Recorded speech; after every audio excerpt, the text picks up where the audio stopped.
Bom dia, meus queridos irmãos. A paz do Senhor a todos. Nós estamos começando aqui hoje, nesse domingo, nosso primeiro culto online. E é uma alegria muito grande poder estar com os irmãos, ainda que de uma forma um pouco diferente. Quero deixar um abraço a todos e que Deus possa estar abençoando sua vida. Hoje de manhã, nós vamos meditar um pouco sobre a igreja de Éfeso. Por isso eu gostaria que você acompanhasse, se você puder, Apocalipse capítulo 2. Você vai encontrar ali carta à igreja em Éfeso. Eu vou ler o texto. E se você não estiver ouvindo bem, alguma coisa não estiver bem por aí, é só você mandar um comentáriozinho, porque nosso técnico está aqui para organizar isso. Tá bom? Então vamos lá, queridos. Ao anjo da igreja em Éfeso, escreve: essas coisas diz aquele que conserva na mão direita as 7 estrelas e que anda no meio dos 7 candeeiros de ouro. Conheço as tuas obras, tanto o teu labor como a tua perseverança, e que não podes suportar homens maus, e que pusestes à prova os que a si mesmo se declaram apóstolos e não são, e os achastes mentirosos. E tem perseverança, suportastes as provas por causa do meu nome e não te deixastes esmorecer. Tenho, porém, contra ti que abandonastes o teu primeiro amor. Lembra-te, pois, de onde caístes e arrepende-te e volta à prática das primeiras obras. E se não, venho a ti e moverei do seu lugar o teu candeeiro, caso não te arrependas. Tens, contudo, a teu favor que odeias as obras dos nicolaítas, as quais eu também odeio. Quem tem ouvidos, ouça o que o Espírito diz às igrejas. Ao vencedor, dar-lhe-ei que se alimente da árvore da vida, que se encontra no paraíso de Deus. Meus queridos, quando nós olhamos para essa igreja que foi estabelecida na Ásia Menor, uma das maiores metrópoles daqueles dias, na segunda viagem do apóstolo Paulo à Ásia, nós vamos encontrar aqui uma igreja quase perfeita. Por que quase perfeita? Porque essa igreja, ela tinha qualidades, ela tinha uma dinâmica fantástica para aqueles dias. Se você observar o texto, você vai ver que era uma igreja que estava bem preparada teologicamente, né? Era uma igreja que tinha firmeza em suas doutrinas, ao ponto de questionar, de resistir às falsas doutrinas e até de colocar em prova aqueles que diziam que eram apóstolos de Cristo Jesus, mas no fundo não eram. Era uma igreja excelente, que se destacava pelo seu bom testemunho, pelo esforço na obra e no serviço cristão, uma igreja que crescia, que trabalhava, que se exercitava em boas obras, muito trabalho, muita dinâmica. Era uma igreja, como eu falei, meus queridos, quase perfeita, né? Uma igreja única naquele lugar, naquela região. A verdade é que o apóstolo Paulo, quando ele foi a Éfeso, ele foi ali para estabelecer esse trabalho, essa igreja, e não foi ele o único pastor daquela igreja. É interessante que aquela igreja foi pastoreada por outros grandes homens de Deus naquela época, né? Uma igreja que teve Timóteo, por exemplo, foi um dos seus pastores, Tíquico. Também a história diz que até João, né, o discípulo amado de Cristo Jesus, chegou a ocupar o púlpito daquela igreja. Então, uma igreja muito privilegiada, uma igreja abençoada, uma igreja com conceitos doutrinários perfeitos. E nós poderíamos dizer que essa igreja poderia ser um dos maiores destaques das igrejas pelas quais o apóstolo Paulo passou e teve o privilégio de estabelecer, não é? Mas por que essa igreja não se tornou uma igreja tão notável e tão exemplar? Porque havia um pequeno, mas muito grave problema entre essa igreja. Olha o que o texto nos diz aqui, meus queridos, olha bem. Aqui diz assim: tenho, porém, contra ti. É interessante observar isso. Tenho, porém, contra ti. Quem estava falando aqui com a igreja era o Espírito Santo de Deus. Ele falava em nome de Jesus, né? O Senhor da igreja, o noivo. E ele diz assim: tenho, porém, contra ti que abandonaste o teu primeiro amor. Irmãos, esse foi o grande erro que a igreja de Éfeso cometeu. Rapidamente ela se esqueceu ou ela abandonou a sua lua de mel com o Senhor Jesus Cristo. Já imaginou? Ela estava preparada para viver o ápice de um grande amor com Jesus, um relacionamento profundo com o Senhor, né? Ela estava pronta para continuar esse compartilhamento da graça de Deus, da bondade de Deus, do amor de Deus, mas de repente a Bíblia diz que essa igreja abandonou o seu primeiro amor. Aquela lua de mel, aquele encontro, né, de amor, de alegria, de relacionamento com o Senhor Jesus foi encerrado por aquela igreja. E é interessante que ela não percebeu que isso estava acontecendo. Lendo o texto, a gente descobre que parece que houve uma amnésia, um esquecimento, começaram a se esquecer do primeiro amor. O que é o primeiro amor, irmãos? O que você entende quando a Bíblia fala que aquela igreja, aqueles irmãos, abandonaram o seu primeiro amor? De acordo com a palavra de Deus, de acordo com o salmista Davi, o primeiro amor é a alegria da salvação, né? Ele diz que ele não queria perder, ainda que ele vivesse num pecado, tivesse passado por uma experiência negativa com o pecado, ele não queria perder a alegria da salvação. Davi colocou muito claro no Salmo 51, né, que ele não queria que o Senhor o restituísse, devolvesse a ele a alegria da salvação. Muitos irmãos estão entendendo isso hoje, que é importante a gente ter a alegria da salvação.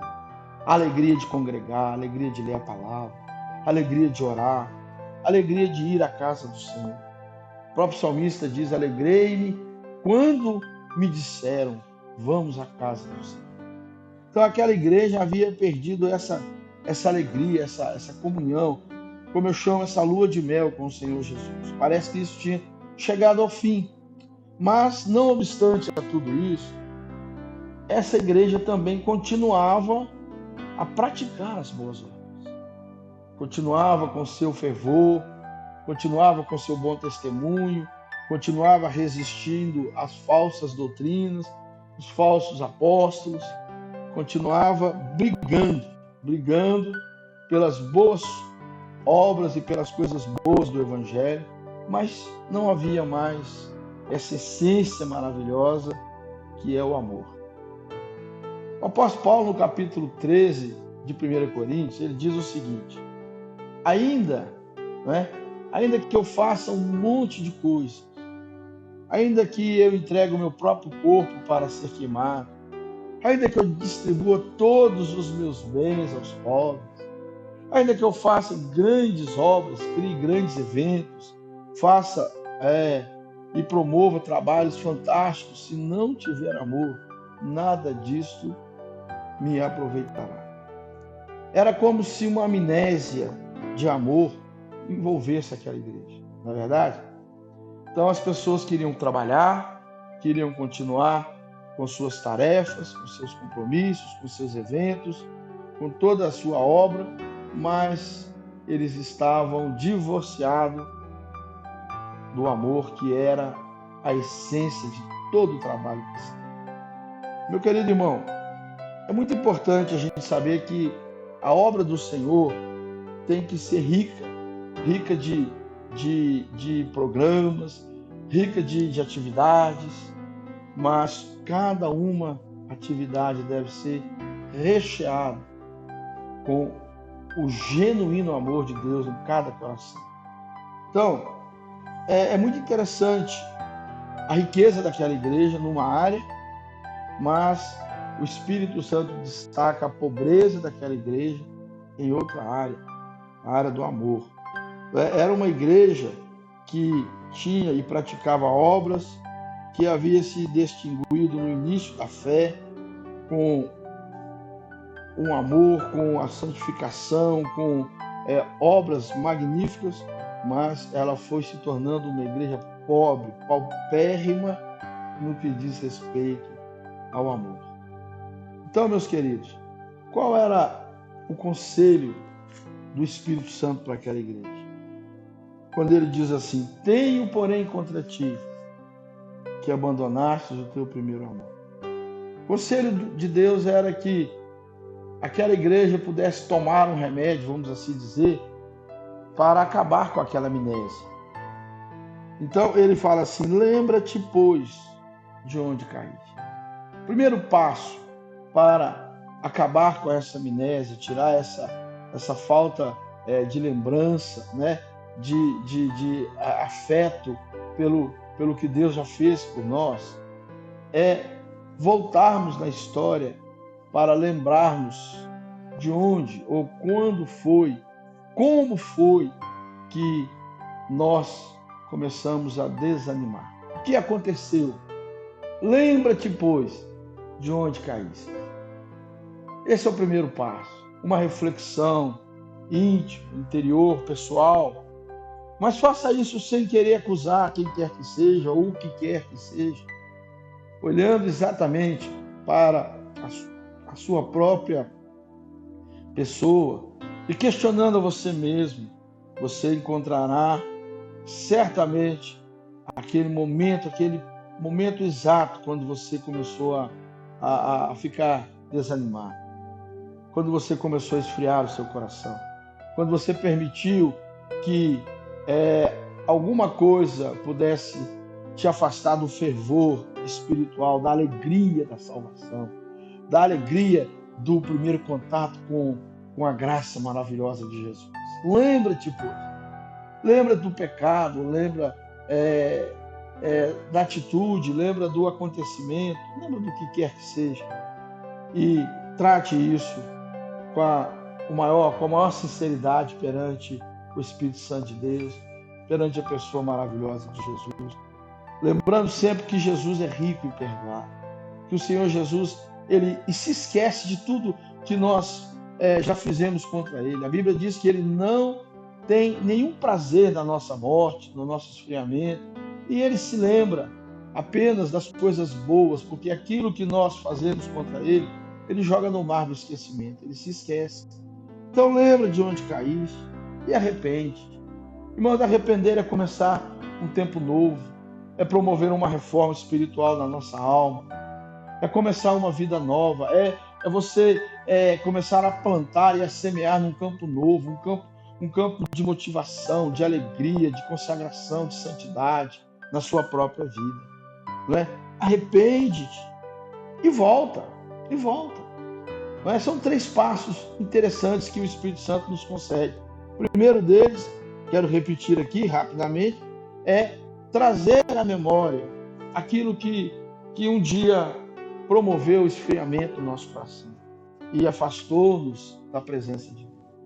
Uma vez cônscio dessa situação, a Bíblia diz: arrepende-te. É exatamente dizer: Deus, eu não estou feliz com isso, eu não quero mais conviver com essa história, eu preciso perdoar a mim mesmo, perdoar o meu próximo, perdoar a quem quer que seja, perdoar aquele momento, aquela situação, e eu quero começar um novo tempo.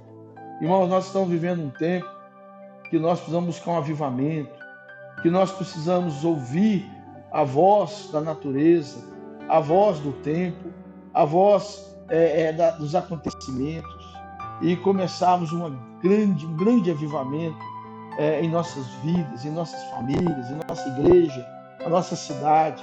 E também nós precisamos fazer reformas. Reformas é mudanças, é quebrar o que não está funcionando e construir coisas novas.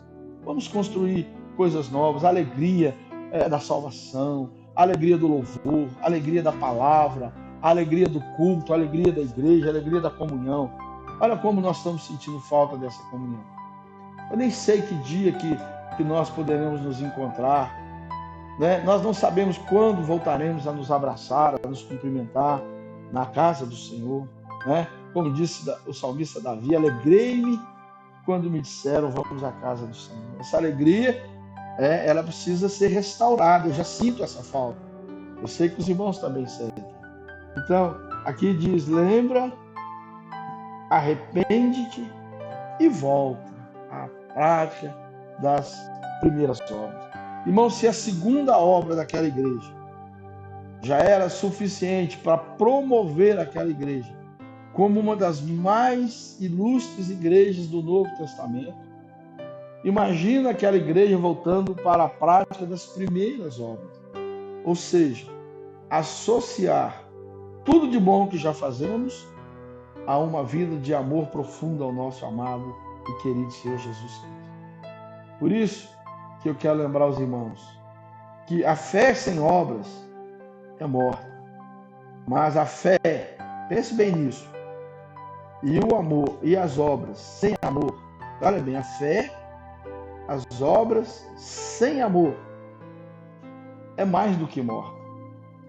Não adianta você ter só fé e obras. É preciso ter fé, obras e muito amor para que seja validado e consolidado o nosso trabalho, a nossa comunhão, o nosso relacionamento com um Deus de amor. E esse Deus que nos tirou da terra do Egito, da terra da escravidão, esse Deus que nos tirou do lamaçal de pecado, é um Deus que ele nos chama, né, de volta, como diz lá em Jeremias capítulo 2, diz assim, espantai-vos disso, ó céus, e horrorizai-vos, ficai estupefatos, diz o Senhor, porque 2 males cometeu o meu povo. A mim me deixaram o manancial de águas vivas e cavaram cisternas rotas que não retêm as águas. Meu querido, é isso que Deus não quer. Ele não quer ser abandonado. Ele não quer ser esquecido. O nosso Deus não quer que nós possamos buscar em outras fontes aquilo que Ele tem com toda excelência para cada um de nós. Que o Senhor, nosso Deus, possa mover o nosso coração nessa manhã para que nós possamos voltar, né? Voltar a boas práticas, a boas obras, voltar ao nosso primeiro amor. Se temos sido bons em muitas coisas, e nós somos, né? Temos sido fiéis, temos tido um bom testemunho, temos trabalhado com boas programações, com boas mensagens, um louvor excelente. O que o Espírito nos aconselha é acrescentar a tudo que nós fazemos essa dose poderosa do amor de Deus, fazendo tudo com amor, fazendo tudo sem esperar nenhuma recompensa, fazendo tudo com o coração, com a alma, porque é disso que o nosso Deus se agrada. E Ele fala claramente que nós precisamos voltar. O próprio escritor diz, se voltares, ó Israel, volta para mim. Então vamos voltar ao primeiro amor. Vamos voltar a ver as crianças correndo com alegria na igreja, os adolescentes enchendo os bancos da igreja, sendo preparados, treinados, sendo discipulados para serem homens de Deus, bons homens de Deus, para que nós possamos entregar no futuro uma igreja saudável a essa geração. Vamos investir nos jovens, vamos investir nos casais de uma forma evidente para que o amor, os relacionamentos matrimoniais sejam sólidos. Vamos cuidar dos idosos, muitas vezes deprimidos, abandonados. Vamos abraçá-los, vamos mostrar a eles o valor que eles têm, a experiência que eles têm e quão importante eles são para todos nós. Vamos voltar às boas obras, às boas práticas, aquilo que nós temos feito, mas tudo, lembre, recheado de muito amor. Que Deus possa nos ajudar. No final, diz o apóstolo Paulo, sem amor, nem as obras, nem a fé, nem qualquer coisa que nós possamos fazer terá valor algum. Que Deus possa te abençoar em nome de Jesus. Nós vamos orar e eu gostaria que você fechasse os seus olhos aí na sua casa, que você possa multiplicar essa mensagem, convidar outros irmãos a participarem conosco desses pequenos cultos. Mas nós vamos orar neste momento. Querido Deus, nosso amado Pai, Senhor, nós estamos vivendo um tempo diferente, é uma experiência nova para todos nós. Ó Pai, mas nós te agradecemos porque, por mais que nós possamos nos sentir isolados e confinados dentro de nossas casas, ó Pai, nunca nós podemos dizer que fomos abandonados porque o Senhor está conosco. A Tua presença, Pai, ela é clara, ela é nítida em nossas casas, em nossas vidas, no lugar onde nós estamos. Obrigado, Jesus, porque por essa presença do Senhor nós somos consolados, nós somos confortados e nos sentimos em plena segurança. Muito obrigado, Jesus. Que o Senhor possa abençoar a igreja do Nazareno, Príncipe da Paz, como também todas as igrejas e todo o povo de Deus espalhado pela face da terra. Ó Pai amado, e que essa experiência que estamos vivendo, ela possa se transformar em algo útil para o reino dos céus. Que através, ó Deus, ó Pai, dessa dor, dessa tristeza, ó Pai, nós possamos comunicar a este mundo que conhecemos um Deus que está acima de tudo isso, que tem o controle e o poder. E esse Deus, ele não só é poderoso para acabar com essa praga, mas ele é muito mais, ele é poderoso para livrar a nossa alma do inferno e nos salvar. Pai, por isso, segura bem firme na mão de cada um dos nossos irmãos. E cada um sinta essa segurança, essa paz que o Senhor tem para cada um de nós.